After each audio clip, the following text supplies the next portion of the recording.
Okay, so I said in my class that I was doing about the Negro Bible and Christianity that I meant to bring the book, but I forgot. So we're going to look into it today, and let me show you a few excerpts out the Bible, about this book that I want to share. So let's give it a look. The Negro Bible, the Slave Bible, select parts of the Holy Bible for the use of the Negro slaves of the British West Indies Islands. The introduction by Joseph Lumpkin. This is a so-called white man, right? Very interesting things that he said in here. Let's look here. The introduction is to the Negro Slave Bible. The Slave Bible was published in 1807. It was commissioned on behalf of the Society for the Conversion of Negro Slaves in England. The Bible was to be used by missionaries and slave owners to teach slaves about the Christian faith and to evangelize slaves. So we see here that the objective of them recreating the Bible was in order to them to evangelize slaves and to convert them to Christianity. Let's look at another page here. Now look at this, what he says on here. This is very interesting. It says, the Holy Bible is a library of sacred books containing stories of trials and tribulations, courage and hope, and battles and victory. Notice what it said. This is a white man telling you what the Bible is really about. It's not about a book of religion or indoctrination. It's not about a book of denominational choices. This is a history book. This is a book of laws, statutes, and commandments and history of our people. So when you see the information that he's talking about and you hear and understand the legacy in which the Bible stands on, it makes more sense. It can only be talking about the blacks, Native Americans, and Hispanics and our struggles and our history according to the Word of God. Let's see. It says the Holy Bible is a library of sacred books containing stories of trials and tribulations, courage and hope, battles and victory. The books tell stories of slavery, struggle, redemption, and freedom. Sound familiar? Whether we are enslaved by our own sin or the cruelty of our fellow man, and whether we are set free by the grace of God or through the bloody ravages of war, the Bible tells a story of our downfall, our enslavement, our battles, our escapes, our victories, and the glorious grace of freedom.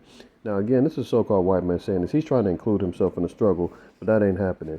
This is the struggle. This is the history that our people experiences. Do you see that? Whether we are enslaved by our own sin or the cruelty of our fellow man. Well, we've been enslaved by our own sin. How? Deuteronomy 28:15-68.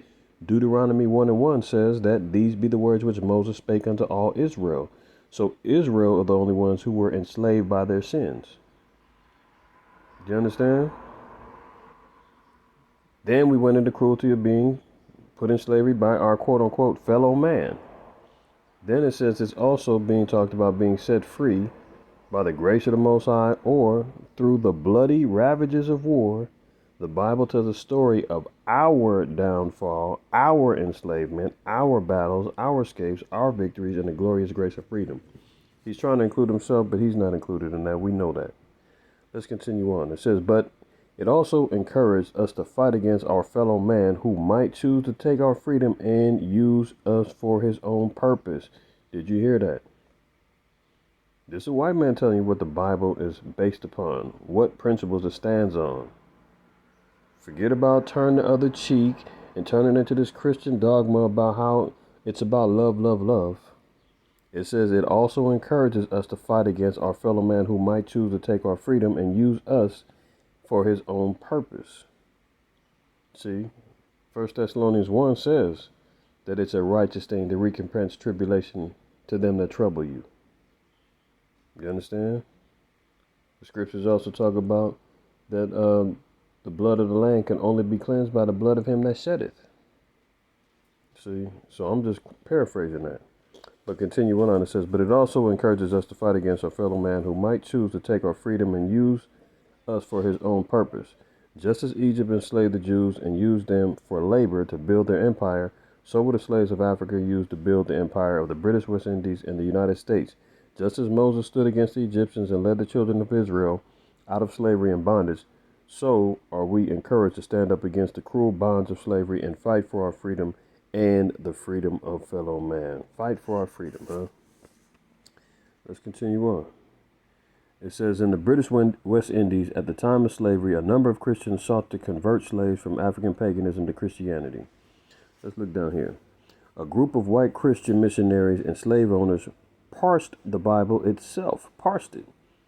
Doing what? Cutting out and removing all chapters and verses that they may have led the slaves to consider the concepts of resistance, escape, and freedom. So they purposefully took out any mentions of revenge, justice, the book of Judges, so forth and so on. Anything that had to do with liberation, they removed any of those books. Why? In order to keep our people lost and confused. Under the guidance of Anglican Bishop of London, Belby Porteous, founder of the Society of the Conversion of Negro Slaves, the Bible was edited down to a simple and understandable volume, devoid of any verse that could inspire insurrection. Prepare a short form of public prayers for them, together with select portions of Scripture, particularly those which relate to the duties of slaves towards their masters. So we see that that was clearly something that they were going to make sure that was instituted. Public prayers, only making sure that their masters are being exonerated or exalted. Notice one that they do leave. Servants, be obedient to them that are your masters. We know that that's always going to be stuck in there. Ephesians 6. An example of a verse left in the slave Bible is Ephesians 6 and 5. Servants, be obedient to them that are your masters. Of course they're going to do that. You know, Hebrews 13, obey them that have rule over you.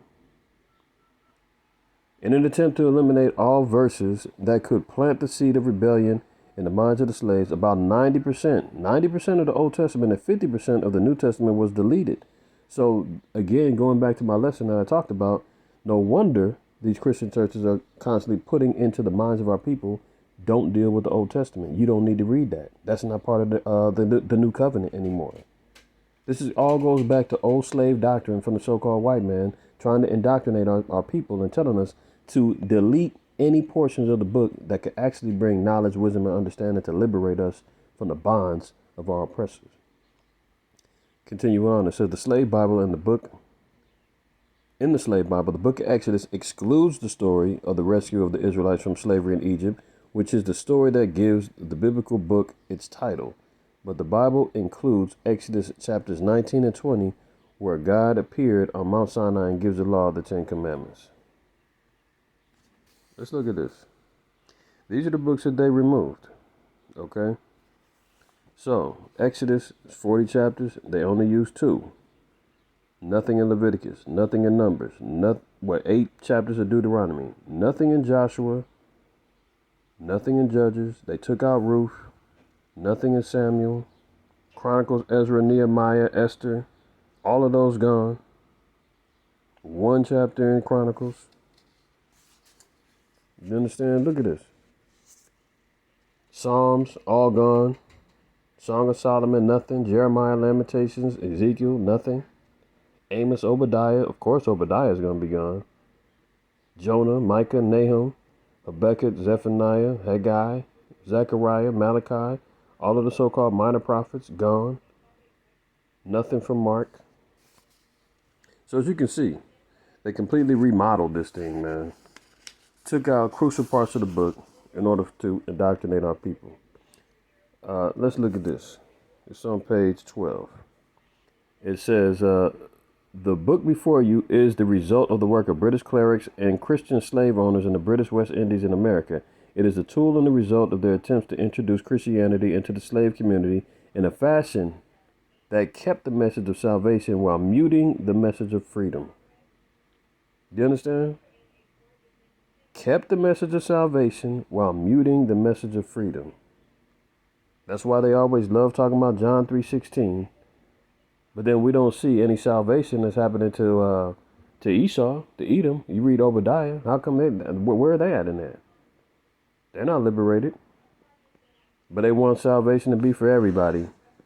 But freedom can't be for everybody. There's only 3 copies of this rare artifact known to exist. 2 were housed at the universities in Great Britain. 1 Bible is in Washington, D.C., and a special exhibit centered on rare Bibles. Scholars believe the American version may have been brought back from England in the late 19th century at Fisk University's famed Jubilee singers who sang spirituals to Queen Victoria during the European tour. The existence of the slave Bible causes us to question the place of religion in our lives. In its very nature, religion is a means of control. Means of control. Let's look at this. No, we don't need that part. Let's look here. It says, this is on page, what is it? Page 16. In an 1846 speech to the British and Foreign Anti-Slavery Society, Frederick Douglass summed up the twisted bond between slavery and religion in the U.S. The twisted bond between slavery and religion. Pay attention now. He began with a short summary of atrocities that were legal, even encouraged against enslaved people in Virginia and Maryland, including hanging, beheading, drawing, and quartering, and rape. And this is not the worst. He then made his case. That wasn't the worst of what was happening to our people. Do you understand? And it said all in the name of religion and Christianity. Enslaved people in Virginia, Maryland were exposed to hanging, beheadings, drawing and quarterings, and rape. And that wasn't the worst that the Christians did. Reading down here, it says, no, a darker feature is yet to be presented than the mere existence of these facts. I have to inform you that the religion of the southern states at this time is the great supporter, the great sanctioner of the bloody atrocities to which I have referred. Do you hear what Frederick Douglass said?